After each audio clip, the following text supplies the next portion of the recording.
Yan, mamalengke tayo. Summer na summer para may kakainin tayo. Yan. Wala, no choice ka dito sa Canada. Kailangan gumalaw ka. Otherwise hindi ka magiging wise. Okay, let's go. Ito ang ating usual na routine ang pumunta dito sa Canadian Real Canadian Superstore. Medyo mura yung kamatis pero maliliit, $1.29 na pound. Yung onion is $3.50 na. Ayan dyan. Ayan. Grabe yung romaine lettuce, $9.50. Ito, wala na sila nung chicken para mabilis, hindi na magluto. Grabe, $18.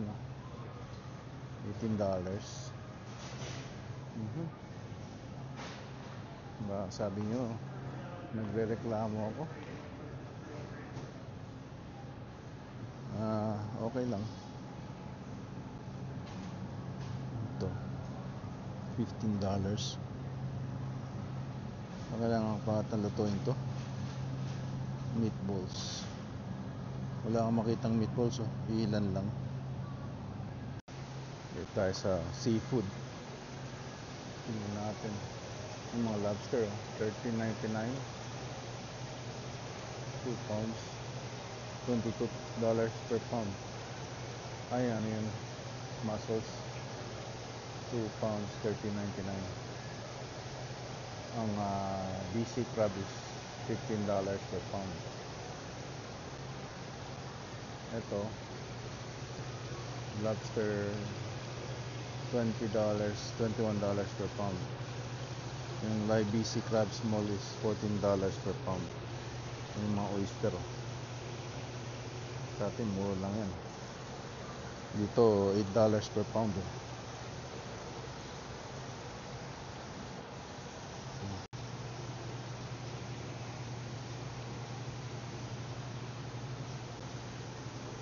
Ay, ito na lang yung belly trims, $5. Maganda ngayon bumili ng fish. Medyo siya, ang tawag nito, parang on sale kasi maraming nagfi-fishing ngayon dahil maganda yung panahon. Fresh pink salmon, wala nang head, $15.47. Ganyan na lang kaya ang ko. Mas maganda yung tilapia Kakainin naman natin to.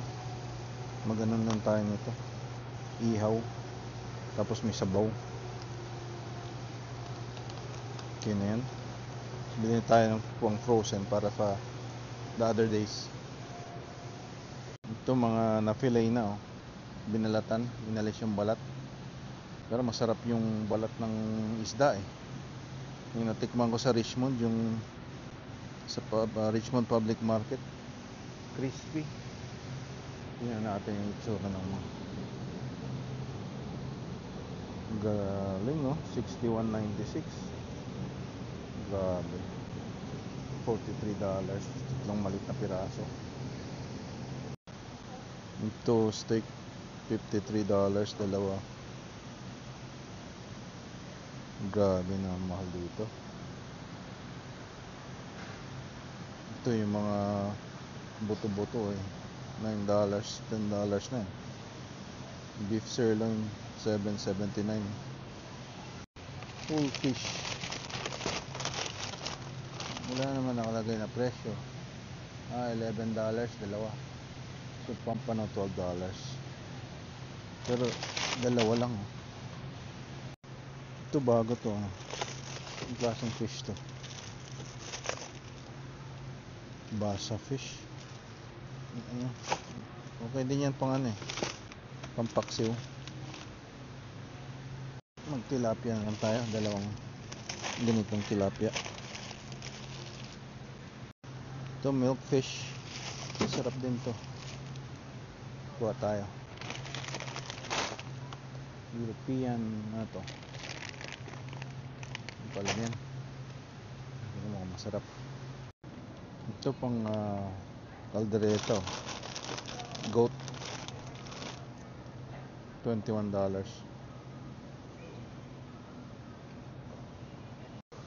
Yan, kumuha tayo ng Japanese curry beef. $8.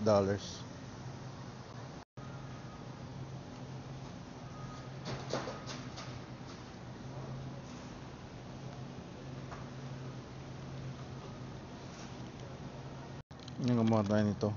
Green onion steam bun, beef bun. Ano ata? $6.99. Yan, so ang total ng ating nabili is $100.91.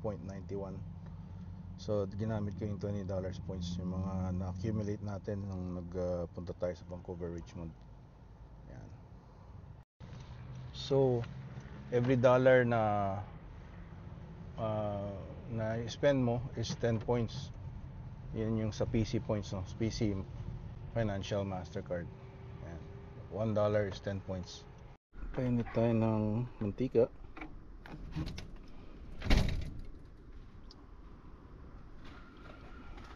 Yan lang muna. Tapos pag mainit na, saka natin lagay yung iprito natin isda. Ang ipiprito natin, tayo ng tong. Few minutes later, mga 5 minutes, ikita mo yan pagka ma-feel mo na mainit. Tapos iwasan mo matalabsikan dahil baka matamaan ka sa mata. Yan. Yan, may mga nabubulag sa nagluluto minsan. Matamaan sa mata, natalsikan ng kumukulong mantika. Nako, prito ang nilabasan ng mata. Kaya kailangan, kaya ma-incheck. May advantage kasi hindi matatalabsikan yung mata nila dahil nakatago. Ako medyo incheck, kaya okay lang. Kaya pumikit ka, parang hindi ka matalabsikan. Liitan mo lang yung paningin mo. Yan, lagay na natin to. Unahin natin tong black part. Oops. Yan.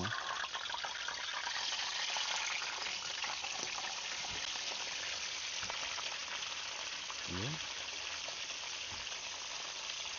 Dahan-dahan. Yan, buksan mo lang pala para hindi magtubig kumulob, para mabilis siyang, saka nasa hayas, para mabilis na maprito. Hugasan natin. Mga belly fat daw to. Belly fat. Yeah, belly fat ng salmon.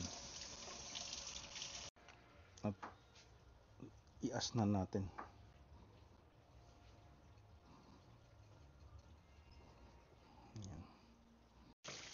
Yan, nabaliktad na. Okay. So, hindi ko na isabay ito. Hintayin ko na maluto muna to. Tapos iprito na lang din natin yung gagawin ko sanang sinigang na salmon belly. Iprito ko na lang din. Inasnan lang natin para magamit natin yung freshness ng mantika.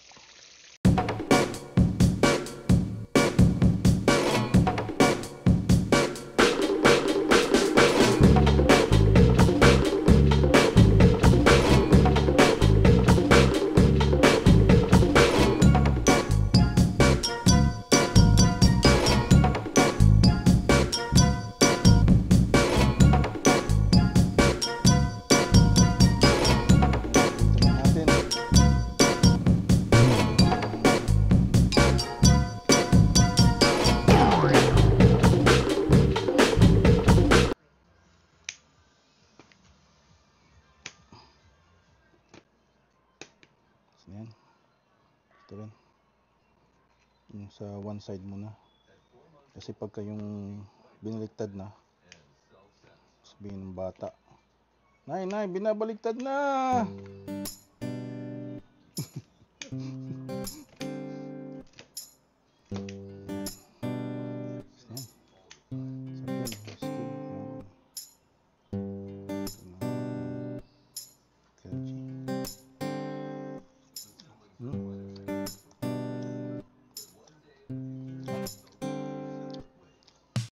Canada Post says it's open on the website, and it says August 4th it's closed. So why can't they update? I don't know what Canada Post is doing. Now I have to travel to a different site. Canada Post, it's not always accurate. Yeah, driving around Prince George is boring. Ito yung Hyatt, tsaka yung Canfor Pool, that's yung Civic Center, yung kanilang parang library and Civic Center. Ayan ang ating drive dito sa Prince George. Konti lang the drive. May Healing Touch Wellness Center, but I don't think it's covered by ito yung Coast Hotel, by insurance. Ayan, reflexology massage, 250-699-2226. Ayun, Best Western dati, ngayon Travelodge dati yan, ngayon Best Western na, nag-iba. Katabi niya yung Zen Noodles. Star Capital, Gold's Gym. Ito yung Tim Hortons, so wala nang dine-in kasi madaming ano dyan mapasok na homeless, nagshoot ng drugs sa ano, CR, sa washroom, kaya tinigil nila ang dine-in. Tingin tayo dito sa London Drugs kung bukas yung Canada Post. Ganda ng dental office niya, pangalan Smile. Alright, Lemon Nails and Beauty. Ito yung London Drugs. Dati ito yung ano ng Greyhound, yung bus, ang tawag dun, bus stop ba tawag dun? Parang gano'n. Rado yung Canada Post. Saka bibukas Civic Holiday, Civic Obesity Day tawag dito. Bakit magkaiba? Sarado. Sinayang lang yung panahon ko. At least pasyal ng konti. Hindi ako ng ano nakakain dito. Yung buto-buto sa bulalo $14. Ito lang, grabe. Maganda tayo hamburger. Yan, 5 items, almost $40, $37.99, $38. Ano lang yan, banana, tempura shrimp, yung burger na 6 pieces, and mussels, $8. Card saving is $13 daw. So pag wala palang card, plus $13. Yan. Yan lang gusto ko sa small town. Walang traffic, pero boring. Parang nagtataka, ba't walang tao dito sa downtown? Ganun. Yan, magano tayo ng barbecue.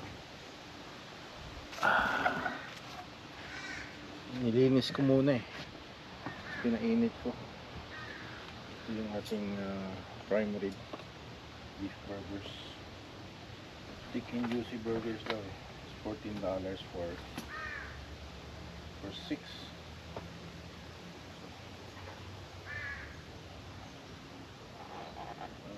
Usually bumibili tayo ng ground beef sa Costco. Mahal ngayon. I'll just see what this one is. Mas masarap. Frozen siya.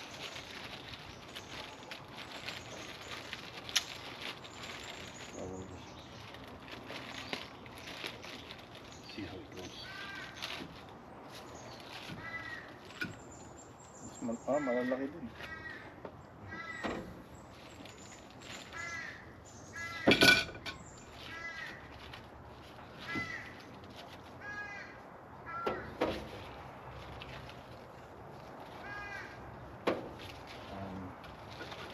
tingnan natin. Para isang lutuan na lang.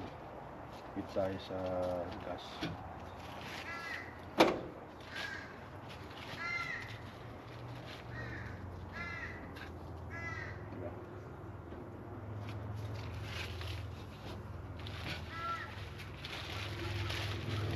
Balikan ko na lang to.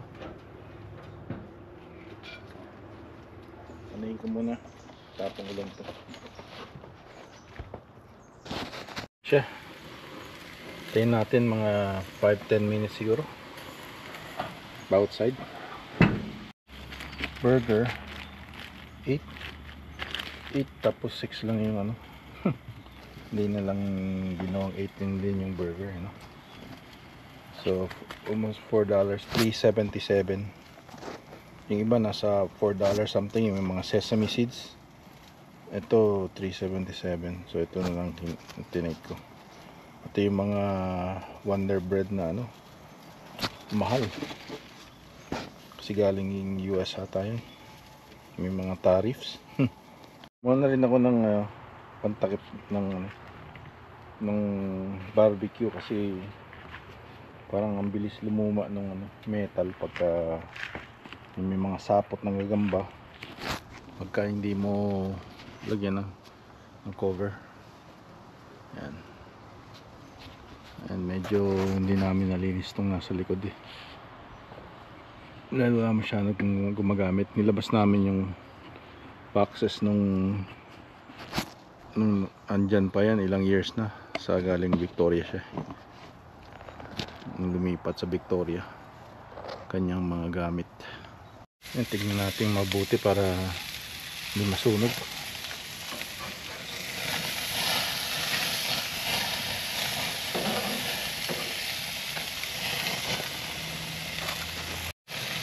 Napuputol. Ang lakas ng naging apoy. Nagiging firm sila eh. Dumidikit pagka luto na. Pag malambot pa kasi, pag yung hilaw pa, malambot pa yung karne. Yan, kita ko lang yung Canada's action plan of combating hate. Yan, isang 1 minute lang to.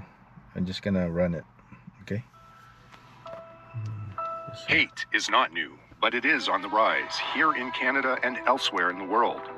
Whether it's online, in person, or at our schools, community centers, or places of worship. These are real threats to our sense of safety. We all have the right to feel safe, regardless of who we are, what we look like, or believe in. While some people are more at risk of experiencing hate-motivated crimes and incidents, we are all impacted by hate. Hate tears at our sense of community and at our sense of belonging. This is why the Government of Canada is launching Canada's first ever action plan on combating hate. Together, let's build a safer and more inclusive Canada where everyone can thrive while being their authentic self. Okay, so ang point ko doon is pagka pupunta ka na Canada, you have to in-encourage nyo lang dalhin mo yung culture mo rito. Ang Canada, right? Ang Canada's government is encouraging you that. So yun yung inclusiveness.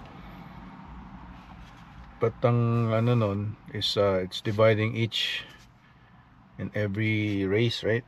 So divide and conquer. So they have control, power if they do that, right? So why not like a melting pot where everyone assimilates and adapt to the Canadian culture, and like yung mga Filipino, they adapt yung mga practice doon na nagbibigay sa mga police to bribe.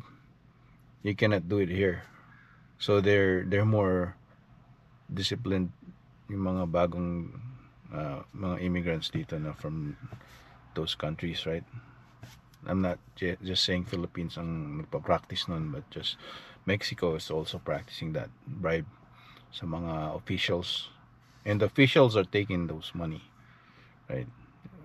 Dahil extra income sa kanila yun eh. So pagdating dito, they cannot do it.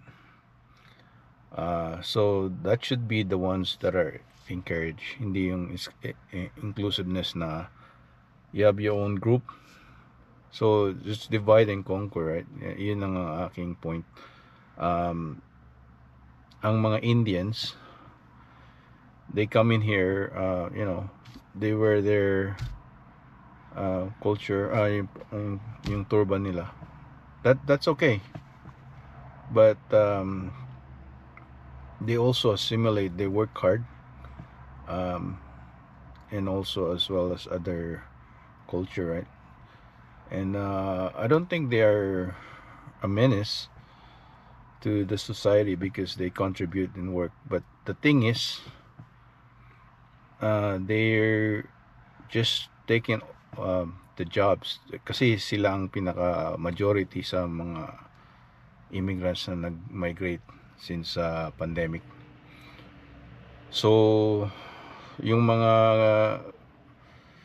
anak ng mga Canadians na naghahanap ng trabaho, like in Walmart or Tim Hortons, they can, or McDonald's, just an example, right? They cannot get jobs. So yun ang dahilan kung bakit they're getting hate. So yun lang, it should be a controlled immigration for each race. Ang second na highest na immigrants are from the Philippines, tapos other than that yung mga South Asian countries na and also may mga group din from, you know, the US, pero ang mas karamihan din ang mga first generation Canadians or yung mga matagal na dito na ayaw sa policy ng liberals. They go to the US para mag-invest, and because they think or they feel na overtax ang mga Canadians nowadays. So dahil sa mga programs ng mga liberals, right? So yun, daming things that you have to think about to yourself if it's affecting you.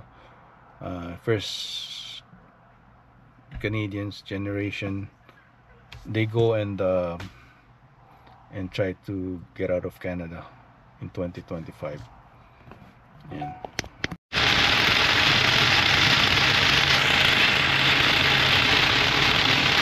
Mag-drop off tayo ng HP laptop, HP ProBook. Tinatry kong i-troubleshoot eh. Wala, ano na ata, board level na ata. 4440S pala. Kala ko 9440S ProBook. Ano ba to? Luma na pero may ano pa siya, Windows license, Windows 8. Okay. Gandang umaga sa inyo. At ewan ko bakit may jet stream dyan, no? Jet. So yeah, sa pagkakatapos natin ng vlog na to, in Tagalog, itong paliwanag kung bakit mailan ngayong nagkakaroon ng galit at tensyon laban sa mga East Indian o sa mas malawak na South Asians sa Canada. Pero tandaan, hindi ito totoo sa lahat. At iba-iba ang pananaw ng depende sa lugar at tao. Yan. Gulo sa politika ng Canada at India noong 2023-2024. Lumala ang relasyon ng Canada at India matapos akusahan ng Canada ang posibleng pagkakasangkot ng gobyerno ng India sa pagpatay sa Sikh na activist na si Hardeep Singh Nijjar sa British Columbia. Naging sani ito ng diplomatikong alitan, limitadong visa at matitinding pahayag mula sa magkabilang panig. Mailan na inaako sa lahat ng Indian ang galit kahit wala namang kinalaman ng karaniwang tao sa politika. Pangalawa, dumaraming imigrasyon at problema sa ekonomiya.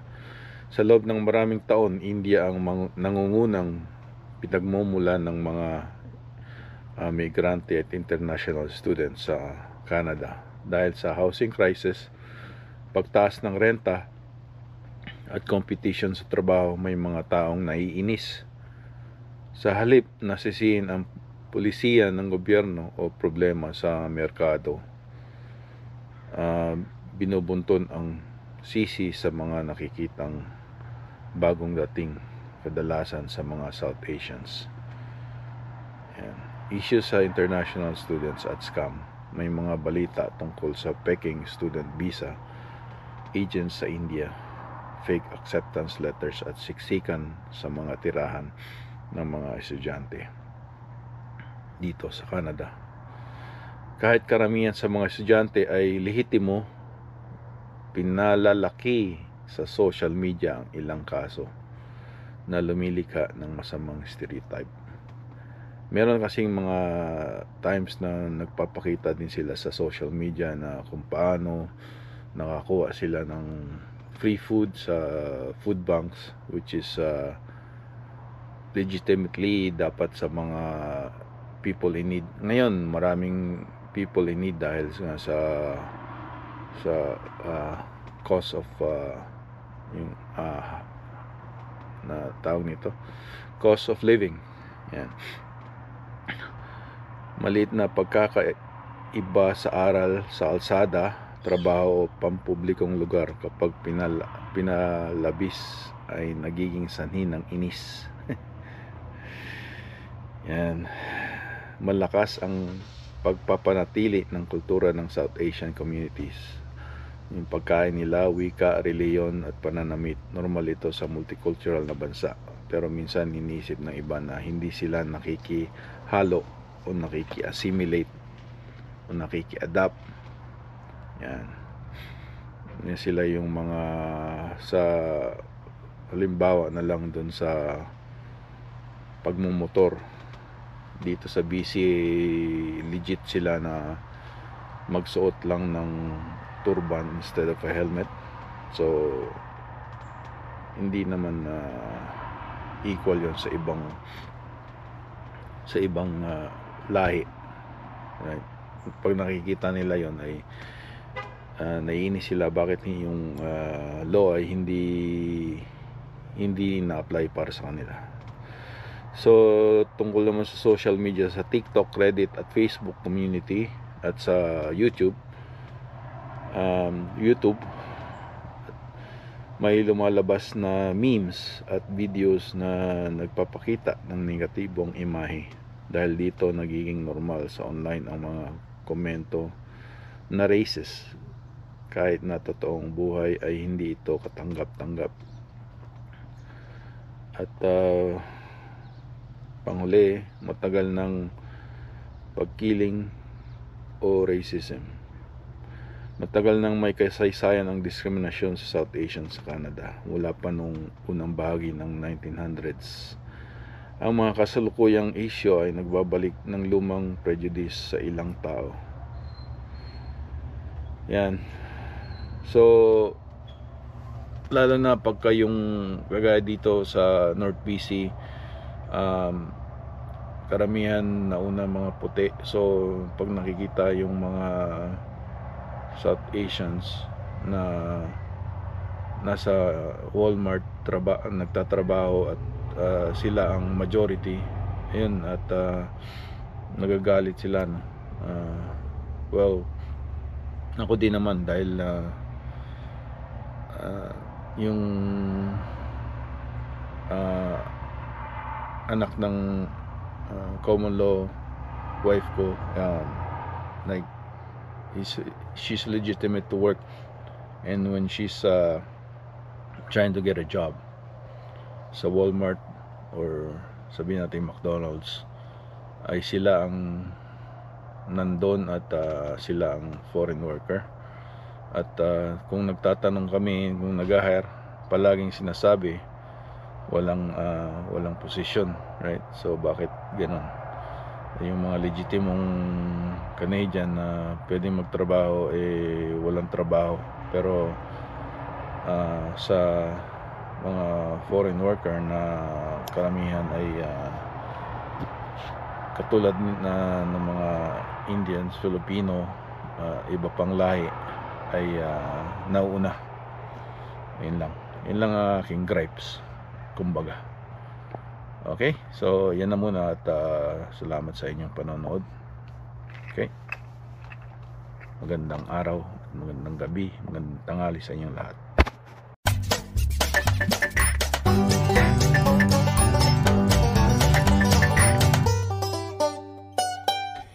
Yeah, boy.